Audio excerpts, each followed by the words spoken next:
Yo, welcome to another episode of A Chapter a Day to Keep the Devil Away. It's Tanaya Shea here, and this is the place where we read a chapter of the Bible a day until we finish the entire thing.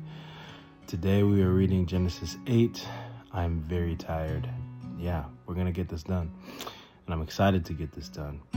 Quick recap from yesterday.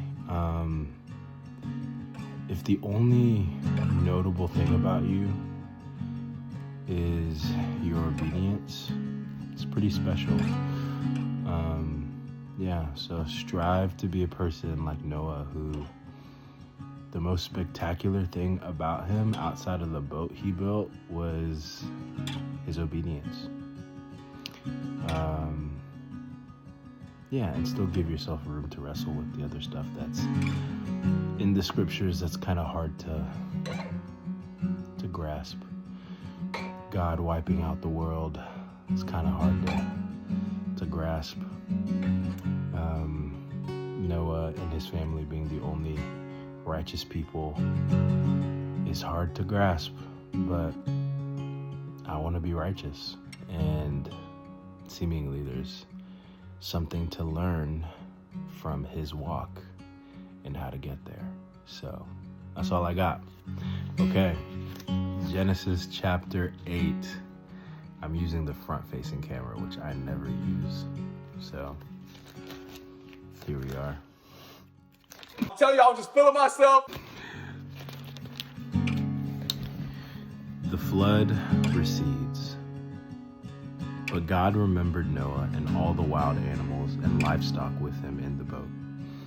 He sent a wind to blow across the earth, and the floodwaters began to recede. The underground water stopped flowing, and the torrential rains from the sky were stopped. So the floodwaters gradually receded from the earth. After 150 days, exactly 5 months from the time the flood began, the boat came to rest on the mountains of Ararat. 2.5 months later, as the waters continued to go down, other mountain peaks became visible.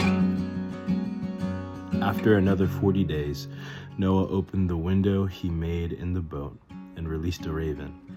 The bird flew back and forth until the floodwaters on the earth had dried up. He also released a dove to see if the water had receded and it could find dry ground. But the dove could find no place to land because the water still covered the ground. So it returned to the boat, and Noah held out his hand and drew the dove back inside.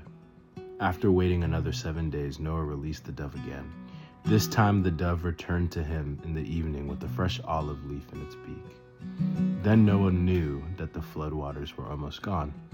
He waited another 7 days and then released the dove again. This time it did not come back. Noah was now 601 years old. On the first day of the new year, 10.5 months after the flood began, the floodwaters had almost dried up from the earth. Noah lifted back the covering of the boat and saw that the surface of the ground was drying. 2 more months went by, and at last the earth was dry. Then God said to Noah, "Leave the boat, all of you, you and your wife, and your sons and their wives. Release all the animals, the birds, the livestock, and the small animals that scurry along the ground, so they can be fruitful and multiply throughout the earth." So Noah and his wife and his sons and their wives left the boat. And all of the large and small animals and birds came out of the boat, pair by pair.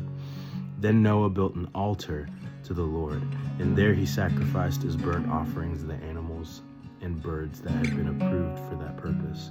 And the Lord was pleased with the aroma of the sacrifice and said to himself, "I will never again curse the ground because of the human race, even though everything they think or imagine is bent toward evil from childhood. I will never again destroy all living things. As long as the earth remains, there will be planting and harvest, cold and heat, summer and winter, day and night."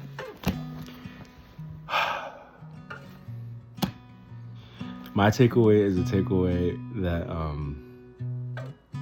one of the pastors in my dad's old church used to say when he talked about this, and he would go, God loves barbecue. Because the sacrifice was a pleasing aroma to the Lord.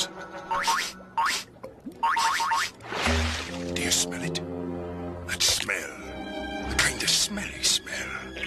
The smelly smell that smells smelly. I really don't have much else. I'm delirious and I'm hungry. So, hey, sorry to you vegans out there, but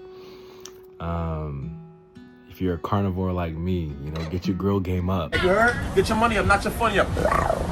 Because apparently that's a pleasing aroma to the Lord. Maybe for the vegans, get your grill game up with that like eggplant stuff, you know? Grill you some eggplant. Grill some onions. Grill some pineapples. Maybe those are a pleasing aroma to the Lord. Become a grill master. That is my takeaway. My takeaway is sometimes laughter is good and nostalgia is good.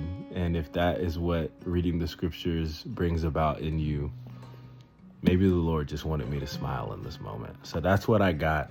Tune in for tomorrow's episode of Another Chapter a Day to Keep the Devil Away. Tyndale, YouVersion, Hallow, all of y'all, pull up on me. Pull up on me. Would love some support. All right, peace.